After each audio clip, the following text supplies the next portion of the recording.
Hi hello welcome to Monday morning. காலையில் கொஞ்சம் நேரத்துலேயே எழுந்திரிச்சு பருப்பும் அரிசி எல்லாமே ஊற போட்டுட்டு கீழே வாசலுக்கு போகலாம் அப்படின்ட்டுங்க.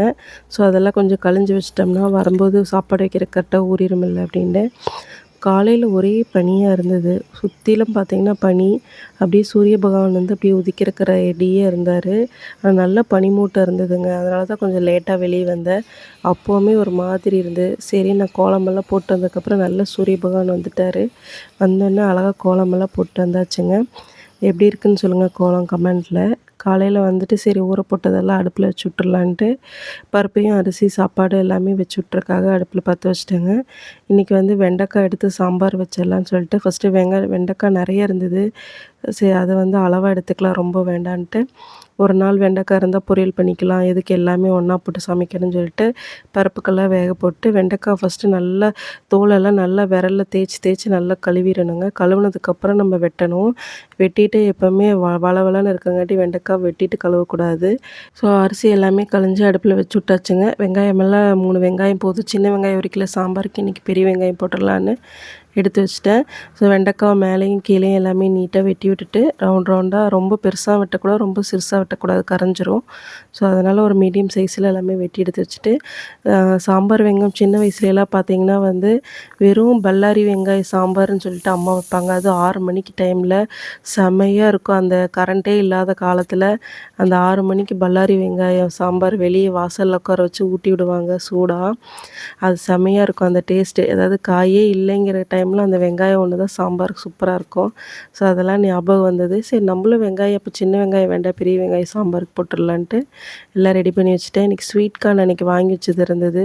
ஸோ அதை வந்து 2, 3 இருக்குது. சரி ஒன்றை வந்து வேக போட்டுடலாம் அப்படின்ட்டு நீட்டாக அதெல்லாமே நீட்டாக க்ளீன் பண்ணி எடுத்து வச்சுட்டு இட்லி பானையில் தான் வேக போடணும் தங்கச்சி சொன்னா. நான் இத்தனை நாளாக குக்கரில் வேக போட்டுருந்தேன். அப்போ தான் தங்கச்சி சொன்னா ஸ்வீட் கார்ன் வந்து நீ மெனக்கிடவே தேவையில்லை, ஜஸ்ட்டு கொஞ்ச நேரமாக இட்லி பானையில் வச்சினாவே போதும் நல்லா வெந்துடும் அப்படின்னா. ஆமாம் இது தெரியாமல் குக்கரில் வச்சு விட்டுட்டுருந்தோமே அப்படின்னு சொல்லிட்டு. இதாங்க 90s கிட்ஸ்னால் வந்து சில விஷயம் தெரியாமல் போயிடுது. அதுக்கப்புறம் பார்த்திங்கன்னா பானையெல்லாம் கழுவி அடுப்பில் வச்சுட்டு சாம்பார் கொஞ்சம் வச்சு விட்டுறலாம் அப்படின்ட்டு அதுக்குள்ளே பப்பாளி எல்லாம் நீட்டாக தோல் சீவி வச்சுன்னா குப்பையெல்லாம் ஓர்ஸில் போட்டுடலாம் இல்லையா அப்படின்ட்டு பப்பாளி எல்லாமே நீட்டாக கழுவி அதுக்கப்புறம் அதையும் எல்லாமே வெட்டி எல்லாம் எடுத்து வச்சுட்டேங்க. வெட்டி எடுத்து வச்சதுக்கப்புறம் சாம்பாருக்கு கூட்டி வச்சிடலான்னு சொல்லிட்டு தாளிப்புக்கு போடுறது எல்லாமே போட்டுடலான்னு சொல்லிட்டு வெந்தயம், சீரகம், வரமிளகாய், அதுக்கப்புறம் வெங்காயம், கருவேப்பிலை எல்லாமே போட்டு நல்லா வதக்கி விட்டுறணுங்க. ஸோ நல்லா வதங்கின டைமில் வந்து நம்ம வந்து வெட்டி வச்ச காய் இருக்கு இல்லையா வெண்டைக்காய், அதையும் போட்டு நல்லா வதக்கிடணும். ஸோ காய் எப்போவுமே எண்ணெய் கூடயே கொஞ்சம் வதங்கும்போது உப்பு போட்டு வதக்கும்போது நல்லா உங்களுக்கு வந்து அந்த சூப்பராக இருக்கும், வதவதன்னு இல்லாமல் இருக்கும். ஸோ எண்ணெயில் வதக்கும்போது தான் அந்த வழுவழுப்பெல்லாம் கொஞ்சம் போகும். எப்பவும் போல் சாம்பார் பொடி, மிளகாத்தூள், மல்லித்தூள் இது எல்லாமே போட்டு சாம்பாருக்கு முதல்ல கொஞ்சம் நேரம் காயை வேக விட்டுறணுங்க. அதுக்கப்புறம் பருப்பு ஒரு அடுப்பில் போகப்பட்டிருந்தது, அதுவும் நல்லா வெந்துருச்சு. ஸோ வெந்தோடனே ரசத்துக்கு கொஞ்சம் தண்ணி எடுத்து வச்சிடலாம் அப்படின்ட்டு ஒரு கிளறி விட்டுட்டு பருப்புக்கு கொஞ்சம் மேலால் ரசத்து தண்ணியும் கொஞ்சம் தக்காளி வேக போட்டு வச்சுருந்தேன் ரசத்துக்கு, அதையும் எல்லாமே எடுத்து ஒரு பாத்திரத்தில் அப்படியே நசுக்கி விட்டு ஓரமாக வச்சு விட்டுட்டேங்க. கூடவே வந்து ரசத்துக்கு புளிக்கரைசலையும் சேர்த்து அதில் ஊற்றி ரெடி பண்ணி வச்சாச்சு. வச்சதுக்கப்புறம் பார்த்திங்கன்னா சரி காய் வெந்துருச்சான்னு பார்த்துட்டு அப்புறம் ஸ்வீட் கார்னும் வெந்துருச்சு. வெந்ததுக்கப்புறம் அது அடுப்புலேருந்து அப்படியே ஆஃப் பண்ணி எடுத்து வச்சுட்டுங்க. இங்கே காய் வெந்ததுக்கப்புறம் பருப்பு உள்ளே ஊற்றிடலான்னு சொல்லிட்டு நல்லா கலக்கி பருப்பையும் உள்ளே ஊற்றி விட்டாச்சுங்க. ஸோ சாம்பார் வந்து ஒரு கொதி வரட்டும்னு சொல்லிட்டு, ஏன்னா நம்ம அடுத்து தேங்காவோ புளியோ ஊற்றுறதுக்கு முன்னாடி பருப்போடு சேர்ந்து ஒரு கொதி வரணும். ஒவ்வொரு ஸ்டேஜுமே ஒவ்வொரு கொதி வந்ததுக்கப்புறம் தான் நம்ம ஆட் பண்ணணும். ஸோ தேங்காவை அரைச்சி எல்லாம் ஆட் பண்ணிவிட்டு கூடவே வந்து புளிக்கரைசலையும் நல்லா ஆட் பண்ணிட்டேன். புளிக்கரைசல் ரொம்ப முன்னாடியே ஆட் பண்ணாலும் உங்களுக்கு காய் வேகாது. ஸோ கடைசியாக ஒரு தடவை ஆட் பண்ணாலும் கொஞ்சம் நல்லாயிருக்கும். சாம்பாருக்கு ரொம்பவும் புளி ஊற்றக்கூடாது. மாங்காய் மாதிரி இருக்கிற சாம்பார்லாம் இருந்தால் உங்களுக்கு மாங்காய் போட்டு வைக்கும்போது நல்லா மணமாக இருக்கும். மற்றபடி புளி வந்து சாம்பார் கம்மியாக தான் ஊற்றணும். ஸோ ரசத்துக்கு கூட்டி வச்சிடலாம் அப்படின்னு சொல்லிட்டு அன்றைக்கி முருங்கைக்கீரை நல்லா காய வச்சு பொடி பண்ணி வச்சுருந்தேன் இல்லையா. ஸோ அதை வந்து இன்றைக்கி முருங்கைக்கீரையை வந்து ரசத்தில் போட்டுடலாம் அப்படின்ட்டு பருப்பு தண்ணியெல்லாம் போட்டு நல்லா கூட்டி வச்சுட்டேங்க. ஏன்னா வந்து நம்ம சூப்போ ரசமோ அந்த மாதிரி இதில் தான் நமக்கு சத்து கிடைக்கும். ஸோ அந்த டைமில் வந்து நம்ம ரசமாகவும் வச்சுக்கலாம், சூப்பாகவும் வச்சுக்கலான்னு சொல்லிட்டு இந்த முருங்கைக்கீரை பாட்டிலில் போட்டு இந்த மாதிரி கிளாஸ் பாட்டிலில் நம்ம வீட்டில் வந்து தூர போடாமல் நம்ம வச்சிட்டோம்னா எந்த பொருளுமே பார்த்திங்கன்னா கிளாஸ் பாட்டிலில் ரொம்ப கெடாமல் அப்படியே இருக்கும். ஸோ அதேமாதிரி ரசமெல்லாம் வச்சு எடுத்து வச்சுட்டேங்க. சாம்பார் ரெடி ஆயிடுச்சு. ஸ்வீட் கார்ன் இத்தனை நாளாக நான் கையில் இது பண்ணிகிட்டு இருந்தேன், எடுக்கவே முடியலையே அப்படின்ட்டு ஹஸ்பண்டை கூப்பிட்டு எடுத்து கொடுங்கன்னு சொல்லிட்டு இருப்பேன். அப்புறம் தான் என் தங்கச்சி சொன்னா, "ஏய் அப்படிலாம் நீ ட்ரை பண்ணாத. இந்த மாரி கத்தி வச்சு நீட்டா அப்படியே அழகா ட்ரிம் பண்ணி எடுத்துரு" அப்படின்னா. ஓகே இதுவும் நல்ல ஐடியா தான். சீக்கிரம் கேட்டு கூப்பிட வேண்டியது இல்லையே. நானே நீட்டா எல்லாமே ஃப்ரூட் சாலடுக்கு வெங்காயம், கருவேப்பில கொஞ்சம் சேர்த்துட்டு, கொஞ்சம் பெப்பர் பொடி எல்லாம் போட்டு சாலட் மாரி எல்லாம் ரெடி பண்ணிட்டேங்க. ஒருத்தருக்கு வந்து தக்காளி போட்டா பிடிக்கும். ஹஸ்பண்டுக்கு தக்காளி போட்டா பிடிக்காதுன்னு சொல்லிட்டு வெங்காயம் இத மட்டும் ரெடி பண்ணிட்டேன். ஸோ நம்ம நார்மலா ஸ்வீட் கார்ன் நல்ல 3 அதாவது 3ன்னா ரூ. 50 சொல்லி ரோட்ல வித்துட்டு வந்தாங்க. பரவாயில்ல இல்லைங்களா?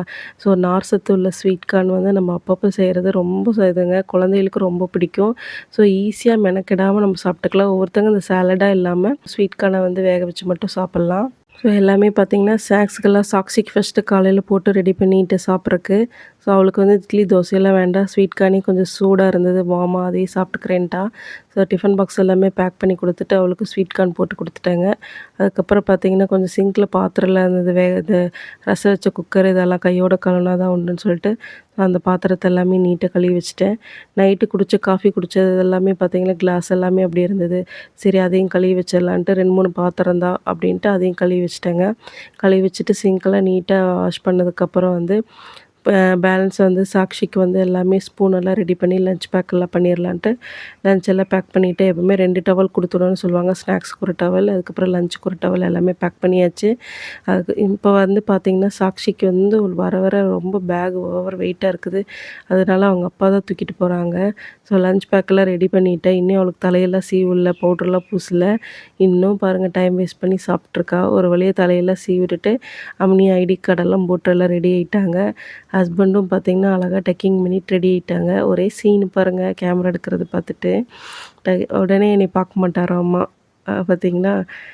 அதுக்கப்புறம் பார்த்திங்கன்னா அவரு டைம் ஆயிடுச்சுன்னு சொல்லிட்டு அப்படியே சாப்பிட்டுட்டு என்னென்ன ஸ்பெஷல் அப்படின்னு கேட்டாங்க. இன்றைக்கி சாப்பாடு, சாம்பார் எல்லாம் ரெடி ஆயிடுச்சு. உங்கள் ஃபேவரட் வெண்டைக்காய் சாம்பார் தான் அவருக்கு ரொம்ப பிடிக்கும். நான் சின்ன வயசுலேருந்து பார்த்திங்கன்னா வெண்டைக்காய் சாம்பாராக சாப்பிட்டதில்ல, குழம்பா தான் சாப்பிட்ருக்கேன். அவங்க ஊர் சைடு வெண்டைக்காய் சாம்பாராக தான் வைப்பாங்கன்னு சொல்லிட்டு ஸோ இதெல்லாமே சேலடெல்லாம் அவருக்கு ஒரு டப்பாவில் 11 o'clock சாப்பிட்றதுக்கு எல்லாமே போட்டு கொடுத்துட்டு தயிரெல்லாம் மதியத்துக்கு சாப்பிட்டுக்கிட்டோம் அப்படின்னு சொல்லிட்டு எல்லாமே கொஞ்சம் கொஞ்சம் சாப்பிட்டாரு. சாப்பிட்டுட்டு அவங்களும் அப்படியே பார்த்திங்கன்னா ஆஃபீஸ் கிளம்பிட்டாங்க பாய் சொல்லிவிட்டு. நானும் வெயிட் பண்ணிகிட்டு இருந்தேன். எதாவது மறந்துடுவாங்களா, ஃபோன் கீன மறந்துருப்பாங்களோ எதனால் அப்படின்ட்டு எப்போவுமே கிளம்பும்போது கீழேயே மேலேருந்து பார்த்துட்டே இருப்பேன்.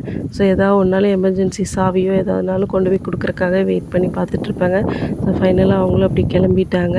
நானும் பாய் சொல்லிட்டு வந்துட்டு கொஞ்சம் முருங்கைக்கீரை பார்த்தேன். ரொம்ப கொழுந்தா இருந்தது. சரின்னு சொல்லிட்டு எல்லாம் பறிச்சுட்டு வந்து நல்லா நீட்டாக இது பண்ணிடலாம். ஏன்னா மழை பெஞ்சு நிற்கும்போது அந்த கீரை ரொம்ப அழகாக இருக்குங்க. அதுவும் மார்னிங் டைம் கீரை பறிக்கிறது தான் நமக்கு ரொம்ப சத்து. அதனால் முருங்கைக்கீரை கொஞ்சம் பறிச்சுட்டு வந்துட்டேன்.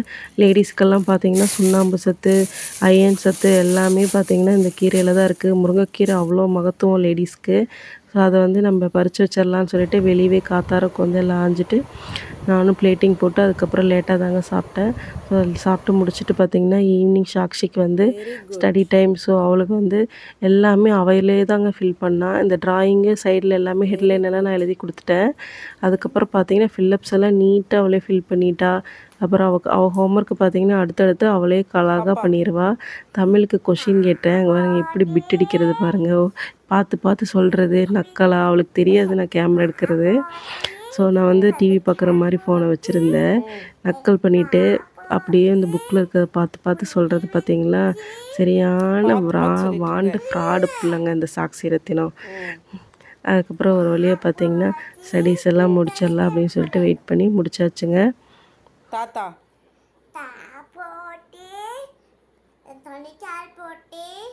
ம்